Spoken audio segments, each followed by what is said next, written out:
warahmatullahi wabarakatuh. Saya Khalid bin Jimat dari Palestine Center of Excellence. Hari ini saya nak kongsikan sedikit tentang apa itu An-Nakbah.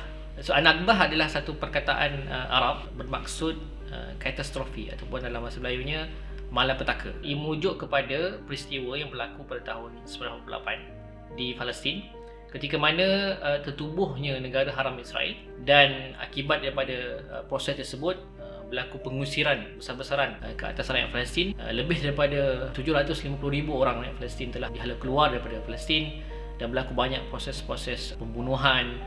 Banyak kampung-kampung rakyat Palestin dibakar, dimusnahkan. Lebih daripada 500 kampung dibakar, dan pembunuhan besar-besaran berlaku. Massacre ni dalam rekod lebih daripada 34 massacre yang berlaku.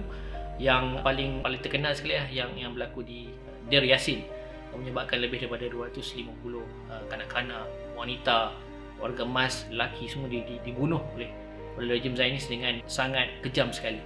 Dan ini peristiwa yang berlaku pada kita tahun 1948, sebelum bertubuhnya negara haram Israel lah. So Nakbah ini diingati setiap tahun oleh rakyat Palestin pada tanggal 15 Mei, yang merujuk kepada tarikh selepas tertubuhnya negara haram Israel. Israel isytiharkan dia punya pertubuhan negara pada malam belum 15 Mei itu, ketika mana British berundur secara rasminya daripada Palestin. So Zionis mengambil peluang ini untuk isytiharkan negaranya.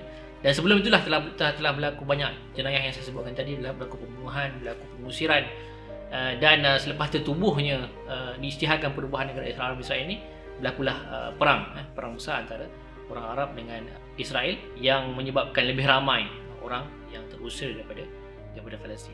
So Nakbah ini dia merujuk kepada tragedi pada tahun 1948, yang sebenarnya memberikan satu gambaran yang sangat kontradik lah kepada Israel, yang selalu mengatakan mereka ini negara yang demokratik, negara yang mana mengamalkan nilai-nilai yang sama macam mana negara barat kan. Mereka ni selalu anggap diri mereka sebagai sebahagian daripada barat, yang mana menegakkan hak-hak asasi manusia dan sebagainya. Tapi sebenarnya tragedi Nakbah ni membuka aib Israel, bagaimana ketika mereka menubuhkan negara mereka telah melakukan banyak jenayah-jenayah yang tak sepatutnya dilakukanlah, sampai ia disebut sebagai penghapusan etnik, jenayah penghapusan etnik.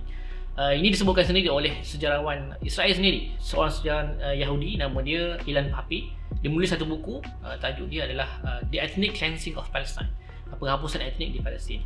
So dia lepas berapa tahun selepas peristiwa Nakbah ni, Israel telah publikkan dia punya archive apa yang berlaku ketika zaman tersebut. Dan sejarawan Israel ini telah mengkajilah, melihat, dan bagaimana sebahagian daripada sejarawan Israel ini akhirnya berani keluar untuk menyatakan apa sebenarnya yang berlaku. So Ilan Pappé ditulis buku ini, dan dia ceritakan secara jelas sebenarnya memang telah ada perancangan yang rapi dari sudut bagaimana Zionis ini menggunakan kumpulan-kumpulan pengganas mereka seperti Haganah, Irgun, Stern Gang, untuk membentuk satu pelan untuk hapuskan, untuk halau keluar orang Palestin beramai-ramai, dan hapuskan banyak kampung-kampung Palestin, supaya sebahagian daripada tanah yang telah dikhususkan untuk perubahan negara Israel ketika PBB meluluskan resolusi 181 pada November 1947, tanah tersebut PBB ni dia punya resolusi ni meletakkan hampir 55% daripada tanah di Palestin itu untuk orang Yahudi, untuk perubahan negara Israel lah. So mereka telah mulakan operasi tersebut selepas resolusi ini diluluskan, untuk gerakkan mereka punya pengganas dan halau keluar orang Palestin daripada kampung-kampung yang mana tanah tersebut akan jadi tanah negara Israel lah. So, sebab itulah telah berlaku peristiwa ini, yang bagaimana memang banyak kampung dibakar, orang yang dihalau. Bahkan antara peristiwa yang besar berlaku dekat Haifa ni kat utara, kalau Tel Aviv dekat bahagian atas sikit. So sampai tahap mereka ni dihalau, memang ke darat tak boleh sebab jauh daripada sepadan. So mereka memang halau ke laut, tolak ke laut. Dengan apa, sebab mereka ni komiti nelayan, ada bot-bot dan kapal-kapal, terpaksa naik laut dan lari keluar ke laut, ke arah laut, sebab tak ada tempat lain nak lari. So di kampung-kampung lain tu memang mereka halau ke Jordan, halau ke Lebanon dan sebagainya. Itulah yang menyebabkan sebagai rancangan satu program yang terancang untuk menghalau keluar orang Palestin. So pelan tersebut diberi nama sebagai pelan Dalet. Dalet ni adalah, maksudnya dia abjad keempat dalam abjad Ibrani. Maksudnya dia adalah pelan yang keempat. Bayangkan mereka telah susun sejak pelan A, B, C sampai D. So pelan D itulah yang dilaksanakan, yang menyebabkan akhirnya mereka ada keyakinan untuk mengisytiharkan penubuhan negara Israel. So saya nak petik satu kata-kata. Ini nama dia Yusuf Witz, Director kepada Jewish National Fund Land Settlement Department. Okay, dia sebut ni ketika tahun 1940. So maksudnya ketika itu lagi mereka telah ada idea bagaimana mereka untuk tubuhkan negara Israel ni. Dia kata apa? It must be clear that there is no room in the country for both Arab and Jewish people. If the Palestinian Arab leave it, the country will become wide and spacious for us. Maksudnya dia nak, memang dari awal lagi, sejak 1940-an lagi, ketika itu baru terjadi Perang Dunia yang Kedua. So mereka ni telah ada dalam pemikiran mereka lepas akhir Perang Dunia Kedua nanti, untuk tubuhkan negara Yahudi, dia kena halau orang-orang Arab daripada Palestin. Sebab dia kata tak cukup there's no room in the country for both of us, for both of Arab dengan Yahudi. So dia kata the only solution is a land of Israel, at least a western land of Israel. Maksudnya dia nak kawasan yang sebab bagi dia dulu pemikiran Zionis ni, dia ada pemikiran dia panggil sebagai Eretz Israel. Eretz Israel ni adalah Israel Raya, Israel yang besar. Maksudnya lebih besar daripada Israel yang ada sekarang lah. Dia memikirkan bahawa Jordan pun sebenarnya sebahagian daripada Israel ikut sejarah dan kita mereka lah. So mereka ni nak ambil, paling kurang dia kata ambil bahagian western, maksudnya bahagian Palestin sekarang lah. Yang Jordan tu serahkan kepada Jordan lah. And dia kata at least a western land of Israel without Palestinian Arabs. So memang tak nak ada orang Arab. Sebab itulah mereka buat operasi ni. Operasi menghalau pula orang-orang Arab Palestin yang menyebabkan berlakulah tragedi yang disebut sebagai An-Nakbah. So Israel hari ini sangat takutlah, sangat bimbang dengan naratif yang dibawa oleh Nakbah ni, sebab dia bertentangan dengan naratif mereka yang mengatakan penubuhan negara Israel ini penubuhan yang secara hak mereka lah. Sebab mereka tuntut hak mereka, seperti mana yang mereka kata Israel tu tanah Palestin tu adalah hak mereka, turun-temurun agama mereka, sejarah mereka dan sebagainya. Sebagi mereka itu pengambilan semula tanah mereka secara hak. Padahal apa yang mereka buatlah dengan secara kekejaman lah, dengan secara kejam dan tak melanggar undang-undang antarabangsa dan norma-norma kemanusiaan lah. Sebab itu ada orang pelik lah kenapa orang Yahudi yang kata mereka ini dizalimi ketika Perang Dunia Kedua, dalam tragedi Holocaust, dibunuh oleh Nazi, dibunuh oleh Hitler dan sebagainya. Bagaimana kumpulan Yahudi seperti ini, orang yang pernah melalui peristiwa seperti ini, boleh melakukan perkara yang sama kepada orang-orang Palestin. So dia kontradik lah. So hari ini, sampai hari ini mereka masih lagi memperingati peristiwa Holocaust kan, dan mengajak simpati dunia kepada mereka, padahal mereka melakukan perkara yang sama ke atas orang Palestin. Sebab tu hari ini dia memang cubalah nak menutup Nakbah dan tragedi yang berlaku 1948 ni.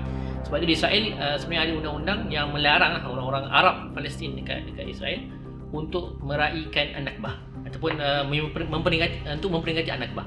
Sebab bagi dia akan mengganggulah naratif bahawa mereka tarikh yang sama, tapi tarikh yang sama juga orang Palestin memperingati tragedi pembunuhan yang berlaku di Palestin.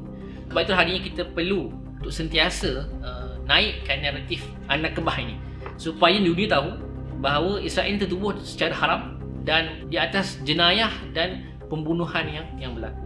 Sebab itu hari ini antara agenda besar yang sangat Israel takut, yang Zionis takut adalah pertama tentang hak orang Palestin untuk kembali ke tanah akhir mereka.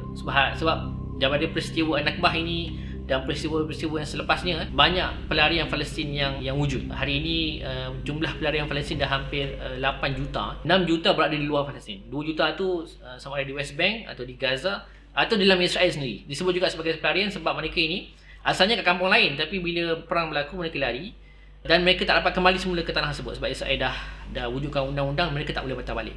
So mereka wujudlah dulu kat tempat mana yang mereka ada sekarang ketika itu, walaupun mereka meneruskan usaha lah untuk kembali semula ke kampung mereka, tapi tak dibenarkan oleh undang-undang Israel lah. So sebahagian besar pelarian ni masih lagi di luar Palestin dan mereka masih terus menuntut hak mereka untuk kembali lah ke Palestin, dan hak mereka ni masih lagi dipelihara oleh UN, diiktiraf oleh UN. Bahkan UN menubuhkan satu agensi khusus nama dia United Nations Relief Work Agency, yang mana menjaga kebajikan pelarian Palestin sampai hari. Sejak dulu saya sebut tadi jumlah lebih daripada 700,000, sekarang ni dah sampai 8 juta. So bayangkan berapa kali ganda mereka berkembang dan masih lagi tak diberikan hak lah untuk kembali ke Palestin, sebab Israel sangat bimbang lah kalau jumlah mereka semua diberi hak kembali untuk ke Palestin, pastinya Israel akan hilang identiti Yahudi lah, sebab mereka nak tanah tersebut eksklusif untuk orang Yahudi. Bila orang Palestin bila pelarian Palestin balik, so mereka akan jadi minoriti lah. So akan gagal lah mereka punya rancangan untuk menubuhkan negara Israel. Sebab bagi mereka negara Israel ni mesti dikuasai orang Yahudi, majoritinya orang Yahudi, dan banyak hak-hak eksklusifnya untuk orang Yahudi. So sebab itulah Nakbah ni kita perlu sentiasa hidupkan, sentiasa ingati, sebab dia akan membuka aib dan realiti sejarah Israel, supaya kita boleh kembalikan semula hak rakyat Palestin yang dinafikan pada hari ini. So saya nak ajak kita semualah untuk sama-sama memperingati tragedi Nakbah ini, dan teruskan usaha kita untuk menyebarluaskan naratif Nakbah ini, supaya kita dapat lawanlah counter propaganda yang cuba disebarkan oleh Zionis untuk mengatakan negara Israel ini negara yang hak, yang ada there's a right to exist. Saya sebut mereka ada hak untuk wujud. Padahal bagaimanakah mereka boleh wujud dalam keadaan mereka mereka melakukan pembunuhan, kezaliman dan sebagainya. Pastilah itu satu perkara yang tak sepatutnya berlaku lah. So ini jugalah salah satu daripada peperangan lah yang kita perlu lakukan untuk menentang propaganda dan naratif Zionis lah terhadap penubuhan negara Palestin. Sebab kita sebut negara haram Israel kan, sebab cara mereka tubuhkan negara ini dalam keadaan yang tak wajar lah, yang sangat bertentangan dengan undang-undang antarabangsa. So saya nak seru kita semua untuk sebar luaskan naratif Nakbah ni. Tahun ni tahun yang ke-74, dan hopefully lah tak pula kita nak sambut nak ingati Nakbah ini lagi dalam banyak tahun kan. Hopefully dalam beberapa tahun lagi kita akan berjaya untuk bebaskan Palestin. Doakanlah insya-Allah semoga usaha kita dan usaha semua pejuang-pejuang di Palestin akan berjaya, dan insya-Allah yang penting adalah kita sentiasa menyumbang kepada perjuangan ini insya-Allah. Baik, jangan lupa like, share dan subscribe channel saya Sharif, dan sebar-sebarkan kepada sahabat-sahabat video-video yang kami hasilkan. Dan jika ada mempunyai sebarang persoalan dan komen terhadap konten-konten yang kami keluarkan, boleh tulis di ruangan komen, dan insya-Allah kami akan cuba jawab dan hasilkan lebih banyak video untuk menjawab persoalan-persoalan yang ada di luar sana insya-Allah.